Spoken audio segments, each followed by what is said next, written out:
আমাকে থামলে হবে না, আমাকে ছুটতেই থাকতে হবে। যদি আমি থেমে যাই তাহলে আদিত্যর কাছে আর কখনো পৌঁছাতে পারবো না এবং বাঁচতেও পারবো না। তখন নূর যেন এগিয়ে গেল। সে হঠাৎ মাটিতে একটা সিক্কা দেখতে পেল। এটা কিরকম শিক্ষা? এত ঘন জঙ্গলে কিভাবে পড়ে আছে? এটা তুলে দেখি, আসলে এটা কি আছে? নূর যেই সিক্কাটা তুলল অমনি চারপাশে আলো ছড়িয়ে পড়ল এবং সেই আলোর মধ্যেই সেখানে একটা পরী প্রকাশ পেল। এটা কি? আপনি এখানে কিভাবে? এসব আমার সাথে কি হচ্ছে? আমি কিছুই বুঝতে পারছি না। ভয় পেও না নূর, আমি তোমাকে সঠিক পথ দেখাতে এসেছি। এই সময় তুমি খুব বড় বিপদে আছো। এত ঘন জঙ্গলে একা থাকা নিরাপদ নয়, এজন্য তোমাকে আমার সাথে যেতে হবে। না, মন্দিরে আমার প্রেমিক আমার জন্য অপেক্ষা করছে। আমি তাকেই বিয়ে করতে যাচ্ছিলাম, কিন্তু কেউ আমার পিছু নিচ্ছে এবং সে আমাকে প্রাণে মারতে চায়। আমার কথা মানো, ফিরে যেও না। যেখানে তুমি যাচ্ছ সেখানে তোমার জন্য অপেক্ষা করছে মৃত্যু। আপনি কি বলছেন? আমি কিছু বুঝতে পারছি না। আসলে আমার সাথে এসব কি হচ্ছে? সব কিছু তোমাকে বুঝিয়ে দেব। থামো, এখন আমি তোমাকে সব দেখাই। তখনই হঠাৎ তীব্র আলো হলো এবং পরীর হাতে একটা জাদুর আয়না এসে গেল। আয়নার ভিতর এক রাজা বিরক্তিভাবে তার কক্ষে ঘুরছিল। তার চোখে চিন্তা এবং মুখে হতাশা স্পষ্ট দেখা যাচ্ছিল, যা দেখে নূর আরও বেশি ভয় পেয়ে গেল। এ কে? এই তো কোনো মহারাজা মনে হচ্ছে, কিন্তু আপনি এদের আমাকে কেন দেখাচ্ছেন? আমাকে তো আমার প্রেমিকের কাছে যেতে হবে। এরাই তোমার শত্রু এবং এরাই তোমার রক্ষকও। এটা আপনি কি বলছেন? কোনো একজন মানুষ আমার শত্রু এবং রক্ষক দুটোই কিভাবে হতে পারে? আমি কিছু বুঝতে পারছি না। এমন সময় তীব্র আলো ছড়িয়ে পড়ল এবং সামনে হঠাৎ একটা রাস্তা প্রকাশ পেল। যদি তুমি সামনের সত্য জানতে চাও তাহলে তোমাকে এই রাস্তায় চলতে হবে। বাকি কথা আমি এখানে বলতে পারবো না। আদিত্য আমার অপেক্ষা করবে, কিন্তু এই সময়ে আমার নিজের পরিচয় জানা বেশি জরুরি। আমি চলার জন্য প্রস্তুত। তারপর নূর আর পরী সেই রাস্তায় চলতে শুরু করল এবং অল্প দূর গিয়েই একটা গুহায় পৌঁছল, যেখানে একটা কালো কাক বসেছিল। এসো নূর, এসো, তোমার জন্যই আমি অপেক্ষা করছিলাম। কি? তুমি আমাকে জানো? পরিও আমাকে জানে, কিন্তু আমি নিজে জানি না আমি কে এবং আমার সাথে এসব কেন হচ্ছে। এর জন্য তোমাকে প্রথমে তোমার জন্মের রহস্য জানতে হবে। আমাকে তো আমার বাবা পালন পোষণ করেছে, তিনিই আমার জন্য সবকিছু। না, তিনি তোমাকে শুধু পালন করেছেন, কিন্তু তুমি তার সন্তান নও। তোমাকে প্রথমে তোমার মা এবং সেই রাজার সত্য জানতে হবে, যাকে তুমি আয়নায় দেখেছো। আমার প্রাণের শত্রু কে? আমি তো কারো খারাপও করিনি। শোনো, এটা সেই সময়ের কথা যখন তোমার মা এই রাজ্যের রাজকন্যা ছিল এবং সেই রাজা কেউ নয়, তোমার মামা। একদিন তোমার মা ঘন জঙ্গল দিয়ে যাচ্ছিল। রাজকন্যা সোনাম তাড়াতাড়ি প্রাসাদ থেকে বেরিয়ে এলো, যেখানে অশোক আগে থেকেই দাঁড়িয়েছিল। রাজকন্যা, বলুন কি ব্যাপার? আপনি আমাকে এখানে কেন ডেকেছেন? দেখো, আমার মা বাবা এই দুনিয়ায় নেই। আমার একটা ছোট ভাই আছে যে এখনও রাজ্য চালানোর যোগ্য নয়। এর সব দায়িত্ব এখন আমার ওপর। এজন্য এত বড় সিদ্ধান্ত আমি নিজে নিচ্ছি। আমি তোমার সাথে বিয়ে করার জন্য প্রস্তুত। তুমি কি আমার সাথে বিয়ে করবে? কি? বিয়ে? কি বলছেন আপনি? আমি তো একটা সাধারণ প্রহরী। রাজকন্যা, আপনি জানেন তো আমি গরিব ঘর থেকে। আমার কাছে ধন দৌলত নেই, না কোনো বড় নাম। তবু কি সব জেনেও তুমি আমার সাথে বিয়ে করতে চাও? তুমি হৃদয়ের খুব ভালো। এই প্রাসাদের সবচেয়ে পুরনো প্রহরী। ধনদৌলত আমার কাছে মানে না। এজন্য আমরা দুজন বিয়ে করব এবং বিয়ের পরও আমি 2-3 বছর রাজপ্রাসাদেই থাকব, কারণ আমার ভাই এখনও 18 বছরের মাত্র। যতক্ষণ না আমার ভাই পুরোপুরি 21 বছর হয় এবং রাজপাট চালানোর যোগ্য হয়, ততক্ষণ প্রাসাদের দায়িত্ব নিতে হবে, এবং এটা আমার রাজপ্রাসাদের রানীর আদেশ। যদি আপনার কোনো আপত্তি না থাকে তাহলে ঠিক আছে, আমারও কোনো আপত্তি নেই। আমি সব সময় তোমার সাথে থাকব। ঠিক আছে, চলো বিয়ে করে ফেলি। তারপর দুজনে গোপনে বিয়ে করে ফেলল এবং রাজপ্রাসাদে ফিরে এলো এবং রাজকন্যা তার ভাইকে সত্যি বলে দিল। এটা কি দিদি, তুমি আমার সাথে না জিজ্ঞেস করে এই গরিব মানুষটার সাথে বিয়ে কেন করলে? আমি অশোককে খুব ভালোবাসি এবং প্রত্যেক মেয়ে নিজের জন্য সঠিক জীবন সঙ্গী বেছে নেয়। যদি আমি সবার সামনে এই কথা বলতাম যে আমি তার সাথে বিয়ে করতে চাই, তাহলে কেউ এটা মেনে নিত না। ঠিক আছে দিদি, আপনি আমার থেকে বড় এবং আপনি ভেবেচিন্তে এই সিদ্ধান্ত নিয়েছেন, তাহলে আমার কোনো আপত্তি নেই। শুধু আপনি নিজের খেয়াল রাখবেন। না ভাই, যতক্ষণ না তুমি ভালোভাবে রাজপ্রাসাদের ভার নেবে, ততক্ষণ আমি তোমার সাথে থাকব। হ্যাঁ মহারাজ, আমি আপনার বোনকে এখানেই রেখে দেব। শুধু আপনি আমাকে একদিন সময় দিন, যাতে আমি তাকে আমার পুরো পরিবারের সাথে পরিচয় করাতে পারি। ঠিক আছে, আমার বোনের প্রতি খুব ভালোবাসা আছে। যদি সে এই সম্পর্ক বেছে নিয়েছে, তাহলে আমার কোনো আপত্তি নেই। কিন্তু কাল সূর্যোদয় হওয়ার আগে আমার বোনকে রাজপ্রাসাদে ফিরে আসতে হবে। তারপর সোনম অশোকের সাথে তার গ্রামে গেল এবং তার কুঁড়ে ঘরে প্রবেশ করল। তখনই রাধা, অশোকের বোন, সেখানে এসে পড়ল। এটা কি ভাই, তুমি আমাকে না জিজ্ঞেস করে বিয়ে করে ফেললে? হ্যাঁ দিদি, ই আমার স্ত্রী সোনাম। তখনই পিছন থেকে গোপালও এসে পড়ল, যে বহুদিন ধরে ঘরজামাই বলে শ্বশুর বাড়িতে থাকত। আরে বাহ শালা সাহেব, বাহ বাহ, তুমি তো কামালই করে দিলে। এক রাজকন্যার সাথে বিয়ে করে, আয় হায়, এখন তো ভাগ্য খুলে গেল তোমার। সোনম, এ আমার বোন রাধা এবং এ আমার জামাইবাবু। আমার মা বাবা তো নেই, তখন থেকে এই দুজন আমার সাথে আছে এবং আমার খেয়াল রাখে। ঠিক আছে, আমি আপনাদের দুজনের সাথে দেখা করে খুব খুশি। মা বাবার ছায়া আমার মাথা থেকে সরে গিয়েছিল। আপনাদের দুজনকে দেখে মনে হচ্ছে কোনো বড় ছায়া মাথায় এসেছে। দেখুন, এখন তো আপনি আমাদের পরিবারের সদস্য হয়ে গেছেন। যদি আপনি রাজপ্রাসাদে থাকবেন, তাহলে আমাদেরও আপনার সাথেই থাকতে হবে। যদি আপনারা আমার সাথে থাকতে চান, তাহলে আমার কোনো আপত্তি নেই। তাহলে আমিও আজ থেকে রাজপ্রাসাদে থাকব। চলো ভাই, চলো। আরে কিন্তু দিদি, রাজপ্রাসাদে থাকা সহজ নয়। আমরা কয়েকদিনের জন্য সেখানে যাচ্ছি, সবসময়ের জন্য কি? দেখো রাধা, আমি আগেই বলেছিলাম যে বিয়ের পর তোমার ভাই বদলে যাবে। আমরা এখন তার কাছে ভার হয়ে গেছি। সে নিজে রাজপ্রাসাদে থাকতে চায় এবং আমাদের নিতে চায় না। ভাই, আমি কখনো ভাবিনি তুমি এত বদলে যাবে। আরে, সন্তানের মতো পালন করেছি তোমাকে। আরে না দিদি, এমন কোনো কথা নেই। আপনারা ভুল বুঝবেন না। যদি আপনারা সাথে যেতে চান, তাহলে যেতে পারেন। তারপর চারজন সেখান থেকে বেরিয়ে রাজপ্রাসাদে পৌঁছল। রাজপ্রাসাদের ভব্যতা দেখে রাধা অবাক হয়ে গেল। আরে বাহ, এই রাজপ্রাসাদ তো কত ভাব্য! এত বড় তো আমি স্বপ্নেও কখনো দেখিনি। হ্যাঁ রাধা, একদম ঠিক বলছো। আরে সত্যি, আমাদের তো ভাগ্যই খুলে গেছে। দুজনে হেসে রাজপ্রাসাদে প্রবেশ করল। সোনম, জানি না কেন মনে হচ্ছে আমাদের এই দুজনকে রাজপ্রাসাদে আনা উচিত হয়নি। অশোক, এরা সব আমাদের পরিবারের লোক। তাদের আমাদের সাথে থাকতে কোনো আপত্তি হবে না। এবং যাই হোক, আমার ভাই আমাকে খুব ভালোবাসে, সে মানবে। তারপর কয়েকদিন সবাই রাজপ্রাসাদে এভাবে থাকল। ধীরে ধীরে রাধা এবং গোপালের মনে লোভ জন্ম নিতে লাগল। গোপাল, কয়েকদিনেই এই রাজপ্রাসাদ আমাদের হাত থেকে চলে যাবে। যতক্ষণ না সোনামের ভাই রাজপাট চালানোর যোগ্য হবে, ততক্ষণ সব রাজকার্য তার কাছেই থাকবে। কেননা আমরা এই সব রাজ্য আমাদের হাতে নিয়ে নিই এবং নিজেরা মহারাজা মহারানী হয়ে যাই।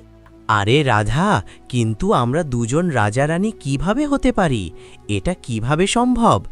এখন সোনম কয়েকদিনের গর্ভবতী।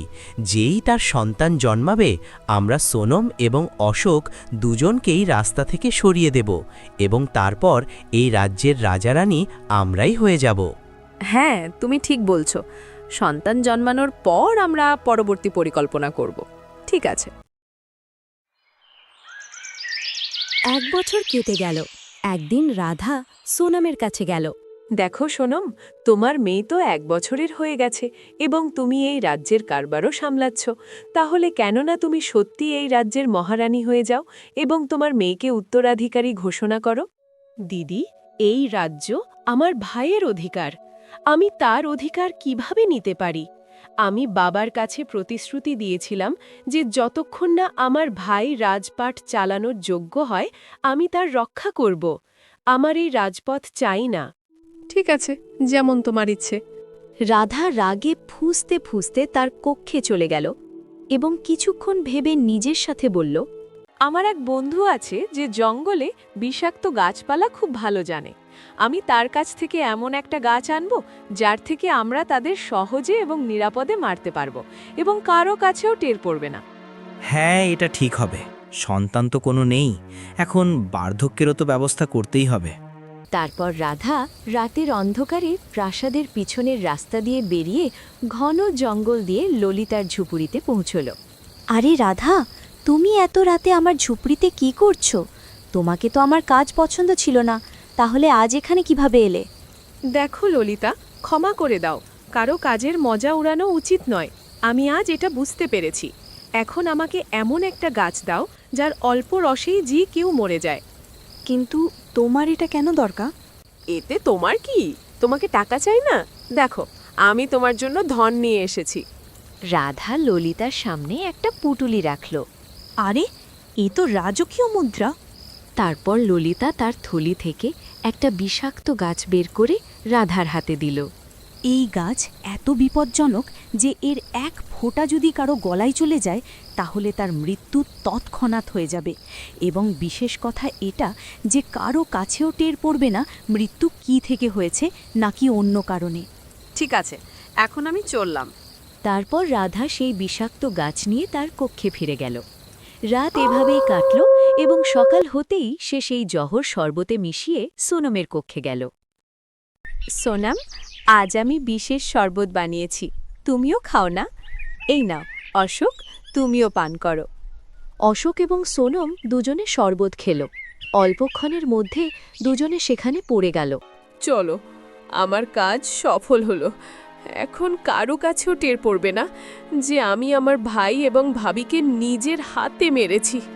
রাধা তাড়াতাড়ি সেখান থেকে বেরিয়ে তার কক্ষে চলে গেল। তখনই বিক্রম সেখানে পৌঁছল এবং দুজনকে দেখে ফুপিয়ে ফুপিয়ে কাঁদতে লাগল। এটা কি? না না বোন, তোমার কি হয়েছে? তুমি আমাকে ছেড়ে যেতে পারো না। ওঠো বোন, ওঠো। হে ঈশ্বর, এটা কি হলো? এই দুজন কেন উঠছে না? ওঠো বোন, ওঠো। রাজকুমার, রাজকুমার, শান্ত হন রাজকুমার। মনে হচ্ছে এই দুজনের মৃত্যু কোনো খারাপ শক্তির কারণে হয়েছে। এখন এই দুজন এই দুনিয়ায় নেই। শান্ত হন। না না, এটা কিভাবে সম্ভব? রাজপ্রাসাদে আমার দিদি এবং জামাইজিকে কে মারতে পারে? এবং আমার ভাগ্নি, সে তো এখনো জন্মেছে। সে তার মা ছাড়া কিভাবে থাকবে? এখন আমি কি করব? আমাদের এখন এদের অন্ত্যেষ্টিক্রিয়া করতে হবে। আপনার বোন এবং বোনই দুজনে একসাথে এই দুনিয়া ছেড়ে গেছে। জানি না এখন এই রাজ্য কিভাবে চলবে, জানি না। হ্যাঁ মন্ত্রীজি, সব দায়িত্ব আমার বোনই সামলাচ্ছিল, কিন্তু এখন আমাদের নিজেদের সব সামলাতে হবে। তারপর দুদিন এভাবে কাটল। তখন রাধা কেঁদে কেঁদে এলো। মহারাজ, আপনার ভাগ্নিকে নিয়ে আমি এখান থেকে যাচ্ছি। আমার বোন এবং আমাদের জামাই আমাদের ছেড়ে চলে গেছে, কিন্তু আমি আমার ভাগ্নিকে নিজের থেকে দূরে করতে চাই না। সে কোথাও যাবে না। না, আমি আপনাকে দিতে পারবো না, কারণ সে আমার ভাবির সন্তান এবং এই রাজ্যের মহারানীও তিনি ছিলেন। এজন্য এই রাজ্য তার মেয়ের হবে। এটা কি কথা বলছেন আপনি? এই রাজগদির অধিকার আমার, কারণ আমি এই রাজ্যের রাজকুমার, এবং যদি আমার ভাগ্নির অধিকার থাকে তাহলে আমি তাকে অবশ্যই দেব। কিন্তু তখন যখন সে বড় হবে, তখন আমি এই রাজগদি তাকে সমর্পণ করব। আমি কিভাবে ভরসা করব যে পরে তুমি তোমার সন্তানকে এই রাজগদি দেবে না? না, আমি আজীবন অবিবাহিত থাকব এবং আমার ভাগ্নির পরিচর্যা করব। তাকে কখনো কোনো কষ্ট হতে দেব না। এটা শুনে রাধা রাগে ফুঁসতে ফুঁসতে তার কক্ষে চলে এলো, যেখানে গোপাল বসেছিল। আরে কি হলো? তোমার কাজ হলো? না, যতক্ষণ এই মেয়েটা জীবিত থাকবে ততক্ষণ আমি এই রাজ্য দখল করতে পারবো না, কারণ সে বড় হলে রাজগদি সে পাবে। তাই কেননা আজ রাতে আমরা তাকেও মেরে ফেলি। হ্যাঁ, তুমি একদম ঠিক বলছো। চলো এই শেষ কাজও করে ফেলি।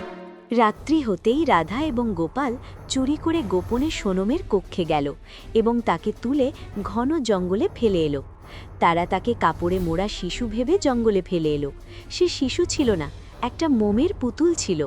তুমি প্রাসাদে ছিলে, তখনই আমি সেখান দিয়ে যাচ্ছিলাম এবং আমি তোমাকে তুলে নিয়েছি।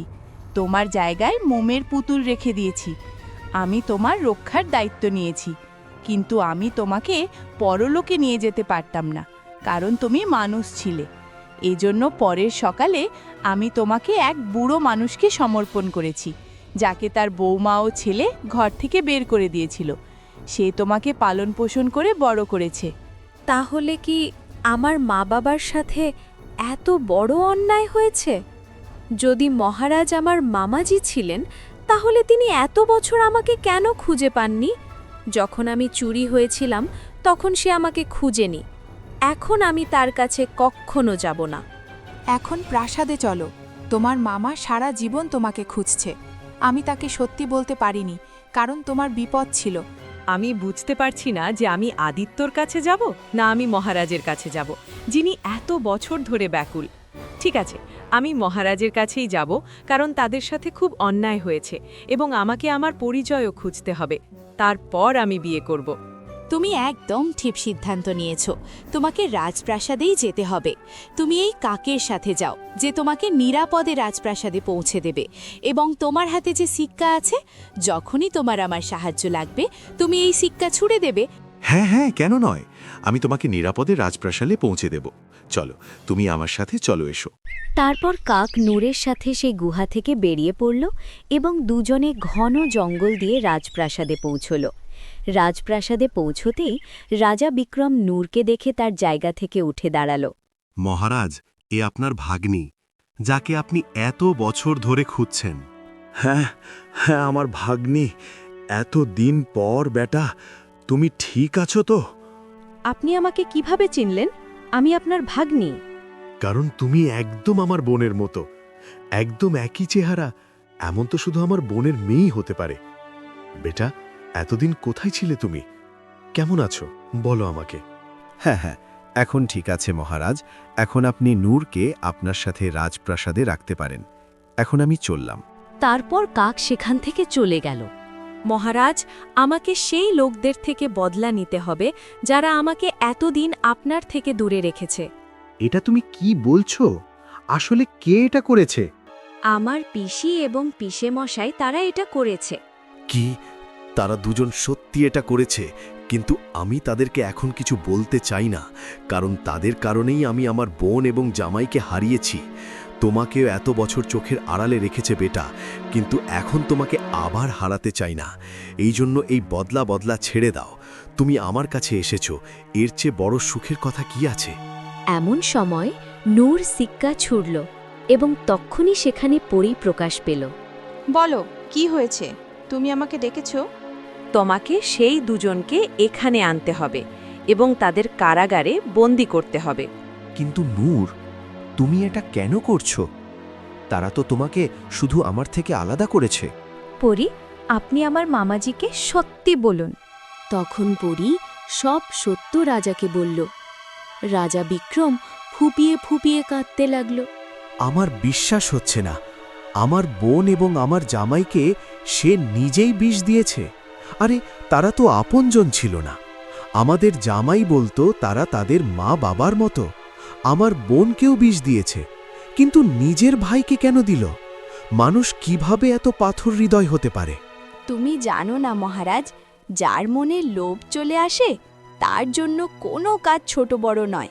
তাদের শাস্তি অবশ্যই মিলবে। এখন আমি আমার শক্তিতে তাদের দুজনকে এখানে নিয়ে আসছি। তখন পরি জোরে মন্ত্র পড়তে লাগল এবং তারা দুজন সেখানে চলে এলো। এটা কি? আমরা এখানে কিভাবে চলে এলাম? না, এটা হতে পারে না। তোমার এত সাহস! তুমি আমার বোন এবং আমার জামাইকে মেরেছ এবং আমার ভাগ্নির সাথে এটা করেছ। এখন দেখো আমি কি করি। মহারাজ, মহারাজ আমাকে ছেড়ে দিন। এতে আমার কোনো দোষ নেই মহারাজ, আমাকে ছেড়ে দিন। এতে তোমাদের দুজনের মিলিভগত। এর শাস্তি তোমাদের দুজনকেই মিলবে। পরী তার শক্তিতে তাদের দুজনকে কাল কোঠরিতে বন্দি করে দিল। চলো, আমার কাজ সম্পন্ন হলো, এখন আমি চললাম। নূর, নিজের খেয়াল রাখবে। তীব্র আলোর সাথে পরী সেখান থেকে চলে গেল। হ্যাঁ, এখন আমি খুব খুশি। আমি আমার বোনের হত্যাকারীদের শাস্তি দিয়েছি এবং তুমি আমার কাছে এসেছো। সব কিছু তো হয়ে গেছে মহারাজ, কিন্তু আমি একটা ছেলেকে খুব ভালোবাসি। শুধু একটা অসমাপ্ত কাজ বাকি। হ্যাঁ হ্যাঁ, বলো, সেই ছেলেটা কে? তার নাম আদিত্য। সে গ্রামেই তার মা বাবার সাথে থাকে। আমি তার সাথেই বিয়ে করতে চাই। এটা তুমি কি বলছো আদিত্য? তোমাকে দেখে আমার মনে পড়ছে তোমার মায়ের সাথে যে গল্পটা হয়েছিল, একই তোমার সাথেও। নূর, আমি তোমার বিয়ে কোনো রাজকুমারের সাথে দিয়ে দেব, কোনো গ্রামের ছেলের সাথে না, যে আমার বোনের জীবন নষ্ট করেছে। মহারাজ, আমি তাকে খুব ভালোবাসি। আমি তাকে ছাড়া থাকতে পারবো না। সত্যি, তোমরা দুজন মা মেয়ে একরকম। মায়ের সব লক্ষণ তোমার মধ্যে আছে। নূর তোমার মা, তার প্রেমে এত পাগল হয়ে গিয়েছিল যে কারো সাথে না জিজ্ঞেস করে বিয়ে করে রাজপ্রাসাদে চলে এসেছে। তোমার মায়ের প্রেম পূর্ণ হয়নি, কিন্তু তোমার হওয়া উচিত নূর। অল্পক্ষণেই রাজপ্রাসাদে ভব্য প্রস্তুতি হল। নূর এবং আদিত্যের বিয়ে ধুমধাম করে সম্পন্ন হল। তখন আদিত্য জোরে জোরে হাসতে লাগল।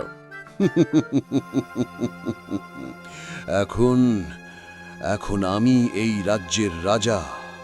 আমি যা ভেবেছি তা এখন আমি করে দেখাবো। আদিত্য, এটা তুমি কি বলছো? আমি তো তোমাকে সত্যি ভালোবাসতাম, এবং তুমি রাজা হওয়ার জন্য আমার সাথে বিয়ে করতে চেয়েছিলে।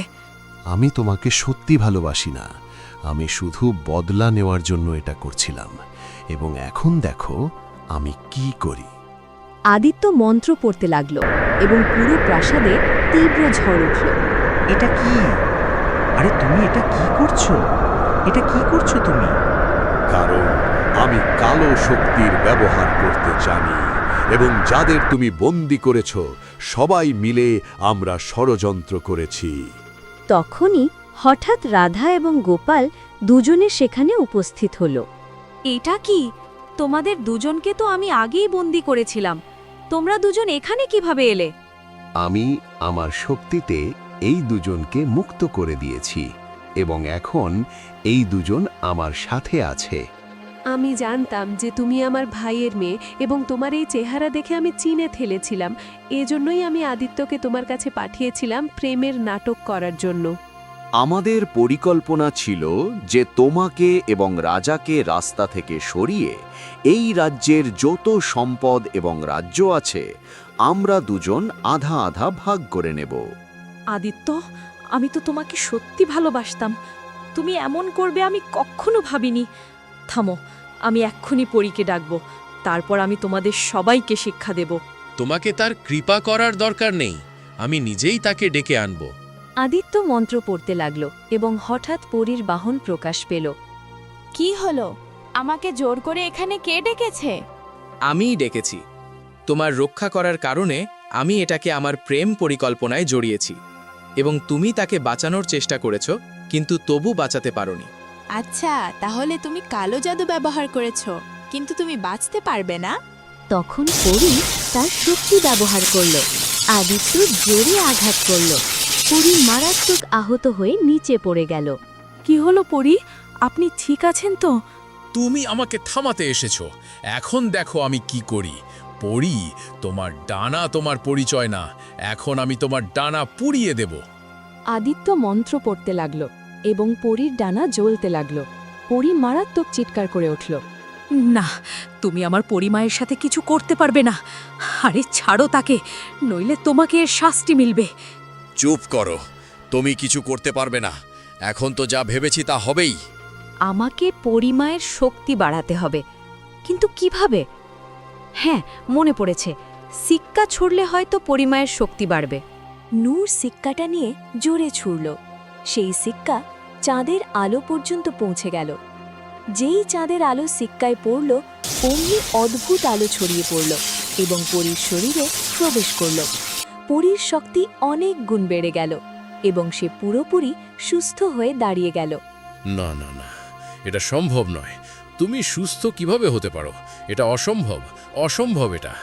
আমার শক্তি জেগে উঠেছিল এবং আমি সেটা নূরকে দিয়ে দিয়েছিলাম, কিন্তু আজ সে পুরো হৃদয় দিয়ে আমার শক্তি স্মরণ করেছে। আমার শক্তি ফিরে এসেছে। এখন আমি তোমাকে জীবিত ছাড়ব না। পরী তার ছড়ি তার দিকে পড়ে আদিত্যর ওপর আঘাত করল। আদিত্য একটা পাথরের মূর্তিতে পরিণত হলো। না, তুমি এটা কি করলে? এত বছরের কষ্ট এভাবে নষ্ট করতে পারো না। তোমরা খুব খারাপ করেছো। ধনের লোভে কেউ তার ভাই ও ভাবির সাথে এত খারাপ করতে পারে এটা আমি কখনো ভাবিনি। ভেবেছিলাম হয়তো তোমরা ঠিক হয়ে যাবে, কিন্তু না, এর শাস্তি তোমাদেরও মিলবে। তারপর পরী গোপাল এবং রাধাকেও পাথরের মূর্তি বানিয়ে দিল।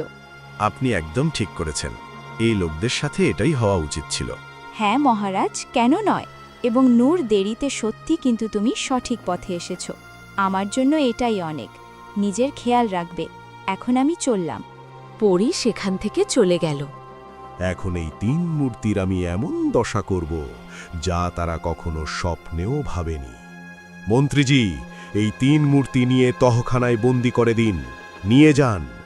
নূর, আজ থেকে তুমি এই রাজ্যের রাজকন্যা।